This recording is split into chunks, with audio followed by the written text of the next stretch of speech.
Title: 3 Scary True Weekend Getaway Horror Stories. Sam and his friends had been planning a weekend getaway for months. They found a remote cabin deep in the woods, far from the noise of the city.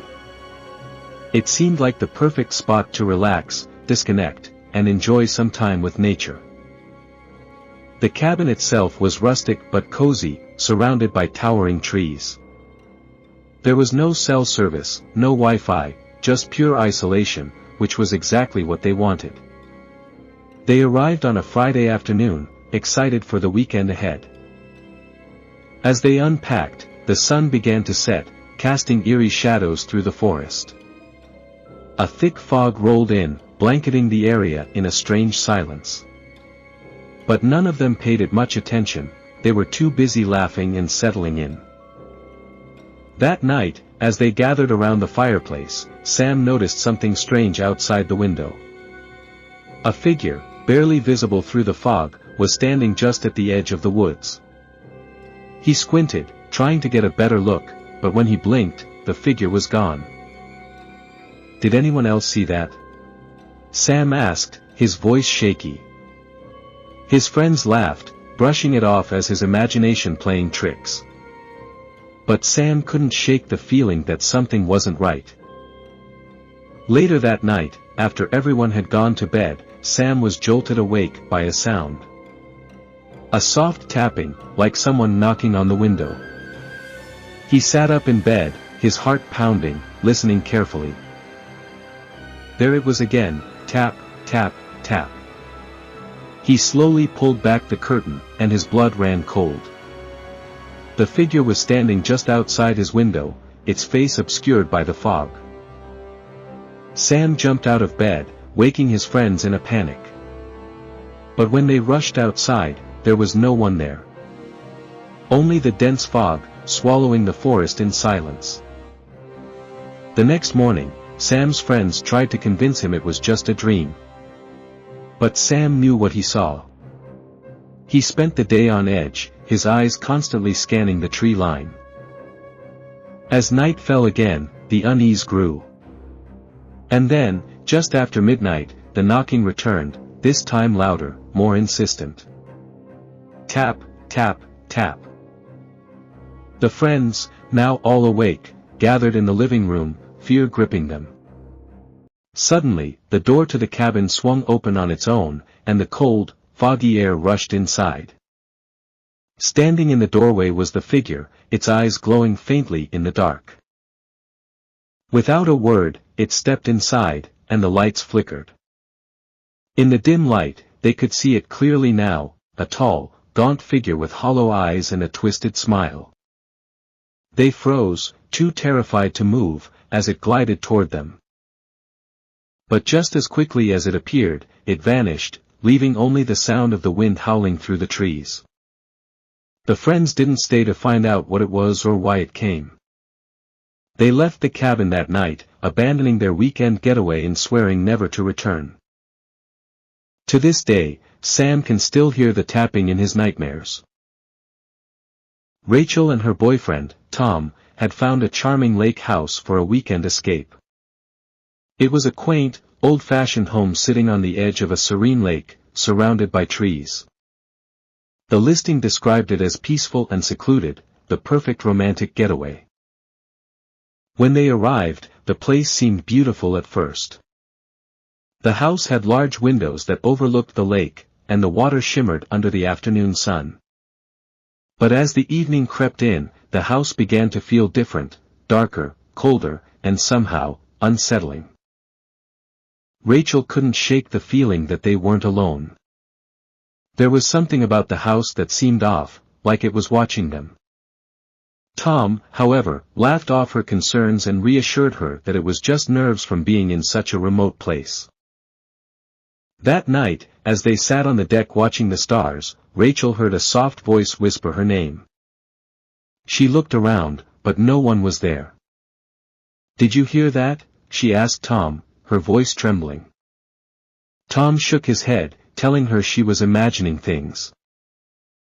But the whisper came again, this time closer. Rachel's heart raced as she stood up, scanning the darkness.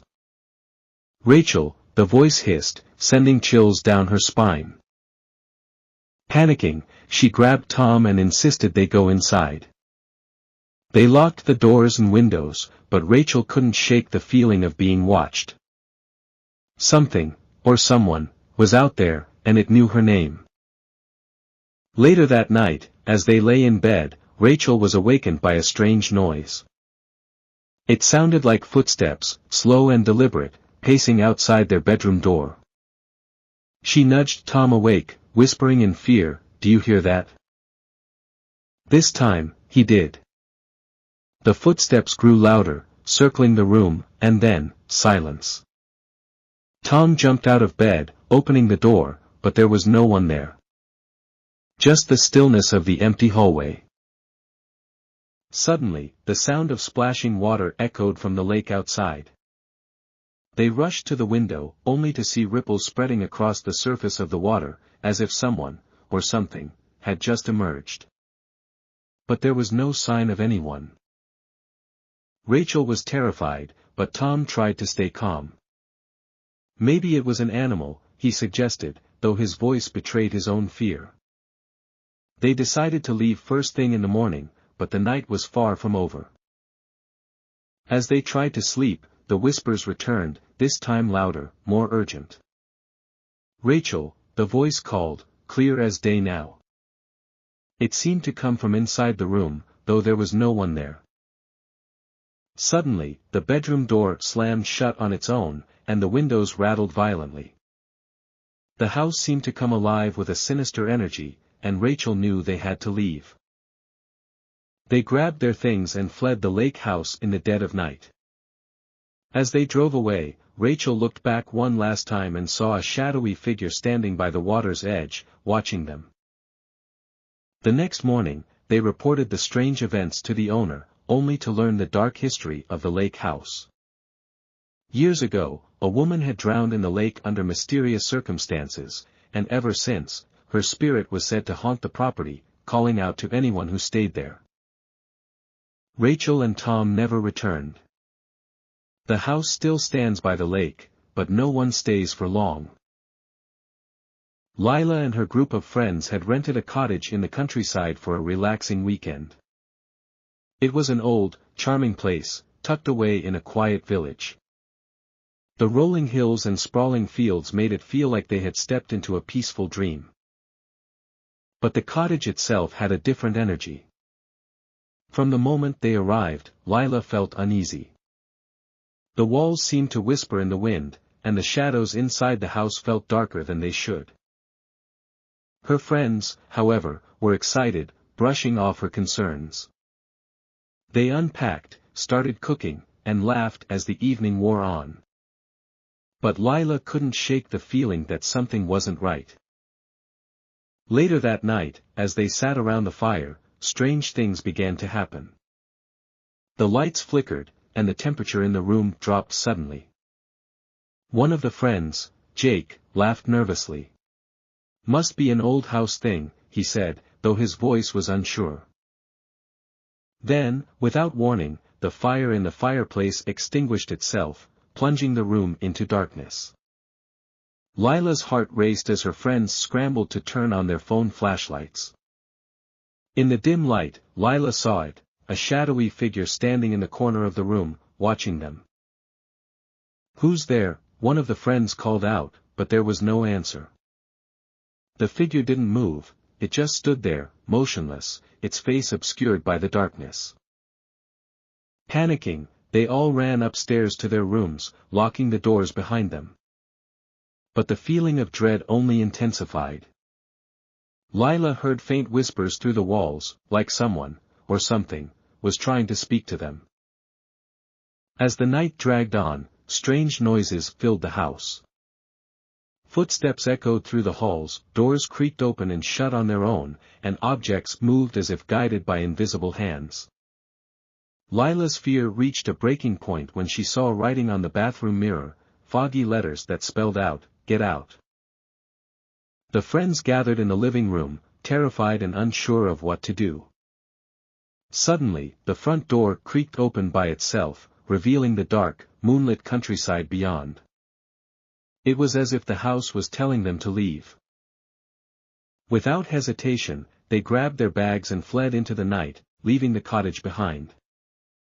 As they drove away, Lila looked back one last time and saw the shadowy figure standing in the doorway, watching them go. They never spoke about what happened that weekend, but none of them could forget it.